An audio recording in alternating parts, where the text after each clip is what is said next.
Ama ola səndə 2 manat eləyir. Vay yox qardaş 2 manat nədir? Hər şeydən 3 manat eləməlidir. Ala başımı, ala. Müəllim saat 2-də gəlim götürüm səni. Yox, dedim ağa hər şeydən 300. Saat 3-də gəl, 3-də. Uşaqlara denən kombi ilə Pitimurtkanı yükləsinlər ambara. Qardaş, burada neçə saat atışsınız? Müəllim, biri mənim, biri də yuxarıdadır. Yox, məni də tez bazar işə götürürsə səni dinləməyəcəm. Nətər yəni? Bax, mən deyirəm, mən babamla nənəmi dinləmirəm. Niyə? Təhkilər. Deyirəm, gedin, 3 olun gəlin. Ha, bilmirəm hansınız da ağarsınız. Götürərəm. Mən qalıram 3-cü mikrorayon, 3-cü bina, 3-cü mərtəbə. Mənə 3 dənə untaz verirsən, 3 dənə vannik verirsən, 3 grant verirsən, 3 kombi verirsən, 3 Pitimurtka, 300 hamısından ver. Hamısından 300. Ayça, məndə hər şey 3-dür, görsən. Telefon düşdələdi.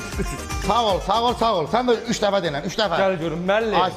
Ay müəllim, bu qız deyəsən sizi axtarır. Ayça, hə. Ben sizle danışmıştım telefonda. Mənlə danış. Sən neçə başsan? 2. Yox, get 3 ol gəl. Mən 2 başını dinləmərəm. Yox, mən 3. Dolma pişirirsən, güclən. Əşi, hər nağara 300 bəyər bax bu duşlardan amma 3-ün ver. Hamısından 300. 3-ün ver. Yuxarı qalxaq şöyle. Bura 3 mərtəbədir, eləmi? Müəllim, Hacı. divan kreslo almışsan, ürək dur ayağa. Hə. Gör nə deyirəm. Bu moydadırlar var. Bundan elə üçün də ver. Üçünə verim nay. Ayça. Maşın kraskası eləmi bu? Hər təmiz maşın kraskası. Birdən pulunu satmaz, tək şəxsiyyət kraskasından kreditimiz də var. Həqiqi deyirsən? Hə, 100%. Mən girişməm var axı. Ona baxmırıq, Bu narahat olma. əlatçısan. Gör nə deyirəm. O duş kabinlər var. 3 dənə də ondan ver. 3 dənə də duş kabineti. Ayça, onunla ver. Mənim evim 3 otaqda inandırım səni. Bax, evin içində 3 dənə hamam, hər şey 3 dənə kuna, 3 eləmişəm hamısını. Eşit məni. Bu Hövsanda Ballı marketin yanında moda banyodur da buram.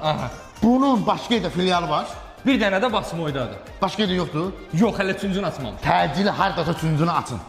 Açın sizə bir 3000 xeyir verəcəm. Yaxşı. Rahat 3000 xeyir verəcəm. 3000 bax belə sol xeyir verəcəm. Nazım maşını sat üçüncü obyektə açırıq. Mənə bir 3 dənə taksi zakaz verin.